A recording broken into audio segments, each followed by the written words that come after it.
Good morning, students. Now we will determine the size of an oleic acid. Actually, oleic acid is a soapy molecule. Okay. So the formula for the oleic acid is C17H32COOH. C17H32COOH, and its molecular size is nearly 10 to the power -9 meter. Okay, so this much small the size of the oleic acid.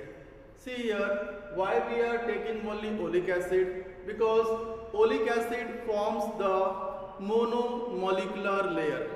For example, as we put the sand on the ground, what we will see? We will see that it forms a cone-like structure. But when we will put the oleic acid in the solution, it forms a single layer. It do not form like a cone, like a bunch. ठीक है? जब oleic acid के molecules को पानी पे गिराते हैं तो एक सिंगल लेयर बनाते हैं। ऐसा नहीं कि वो एक मॉलिक्यूल दूसरे के ऊपर चिपक गया, दूसरा तीसरे के ऊपर चिपक गया और कुछ एक बड़ा ढेर सा बन गया। ऐसा नहीं होता है। तो ओलिक एसिड की खास बात है कि एक सिंगल लेयर फॉर्म करता है। जब इसको सॉल्यूशन पे गिराते हैं कहीं पर तो एक सिंगल लेयर फॉर्म करता है। Okay, now let us see how we will determine the size of the oleic acid. What we have to take? We have to take 1 centimeter cube of oleic acid. We will take 1 centimeter cube of oleic acid. We will mix with the alcohol. We will mix with the alcohol to prepare 20 centimeter cube of solution. Okay. 1 centimetre cube volume oleic acid लेंगे, उसको alcohol के साथ मिलाकर 20 centimetre cube का solution बनाएंगे।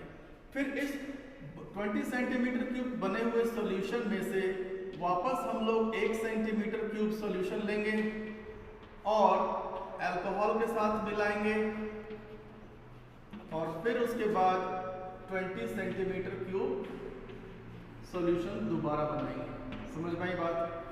1 centimetre cube oleic acid लिया, alcohol के साथ मिलाया और 20 सेंटीमीटर क्यूब सॉल्यूशन बनाया। फिर इस बने हुए सॉल्यूशन में से 1 सेंटीमीटर क्यूब सॉल्यूशन लिया, अल्कोहल के साथ मिलाएंगे और फिर वापस 20 सेंटीमीटर क्यूब सॉल्यूशन तैयार करेंगे।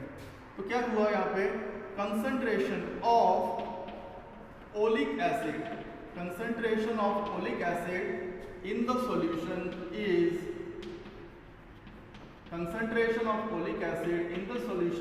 कितना हो जाएगा? 1/400 सेंटीमीटर क्यूब। समझ में आ रही बात कि 400 सेंटीमीटर क्यूब सॉल्यूशन में एक पार्ट हुआ ओलिक एसिड का। समझ में आई बात? इसी को बोलते हैं, जैसे बोलते हैं ना पार्ट्स पर मिलियन, तो यहाँ पे कितना हो जाएगा?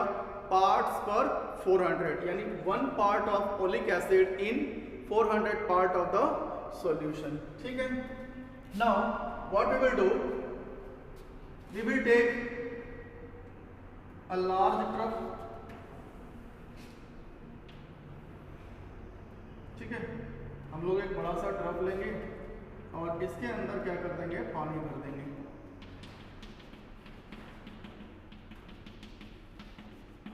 ठीक, अब देखिए, जैसे वॉल्यूम ऑफ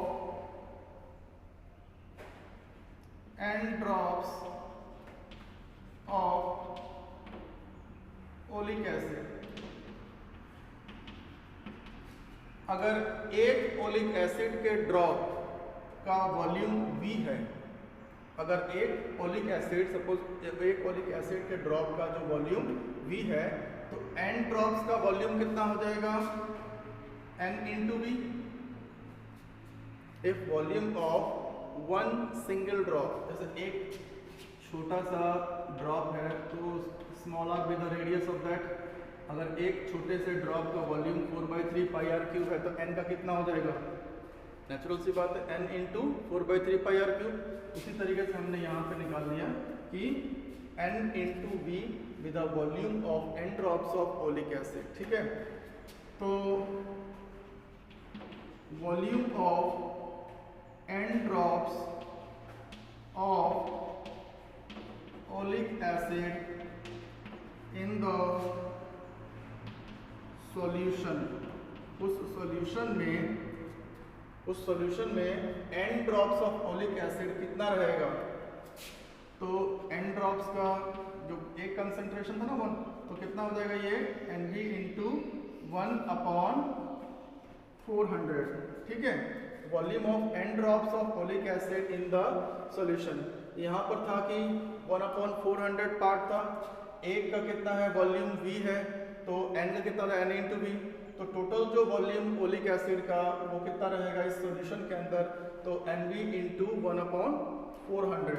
ओके, अब क्या करना है, एक कंटेनर लेना है, इसको पानी से फिल कर देना है। अब इसमें हम लोग क्या करेंगे, लाइकोपोडियम पाउडर स्प्रे कर देंगे। क्या करेंगे, लाइकोपोडियम पाउडर, एक बहुत बारीक पाउडर आता है, तो उसको स्प्रे कर देंगे, ठीक है, इसके ऊपर। और जैसे ही इस पे ड्रॉप्स गिराएंगे, किसका, ओलिक एसिड का, तो what it will do, it will, जैसे हमने जब लाइकोपोडियम पाउडर गिराया तो ये हमारे को कुछ अपीयर होगा ऐसे कि हमने ये पानी के ऊपर लाइकोपोडियम पाउडर गिराया हुआ है, कुछ ऐसे अपीयर होगा। लेकिन जैसे इस पे आप ड्रॉप्स गिराएंगे, किसका, ओलिक एसिड का, तो क्या होगा कि वो ड्रॉप्स गिरने के वजह से क्या होता है, यहाँ पर ये सारे के सारे लाइकोपोडियम पाउडर को दूर कर देगा और इस तरीके से लाइकोपोडियम पाउडर को सेपरेट कर देगा और इस तरीके से कुछ ऊपर से आपको दिखाई देगा। अब ये क्या है, ये जो एरिया है इसका जो डायामीटर नाप लेंगे, डायामीटर से रेडियस आ जाएगा, फिर एरिया निकाल लेंगे, ठीक। सो और इसका कुछ थिकनेस भी होगा, तो आप बोलेंगे सर इसमें जो थिकनेस आएगा वो तो अल्कोहल का भी आएगा, लेकिन अल्कोहल क्या होता है, कुछ टाइम के बाद में इवापोरेट हो जाता है, तो यहाँ जो बचेगा सिर्फ ओलिक एसिड बचेगा। ओके, तो volume of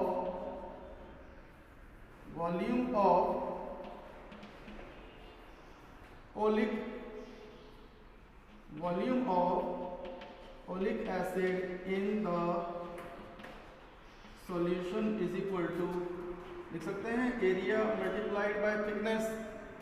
volume of oleic acid in the solution is area multiplied by thickness. तो ये वॉल्यूम और ये वॉल्यूम बराबर होगा, तो क्या लिखेंगे, Nv/400 is equal to area multiplied by thickness.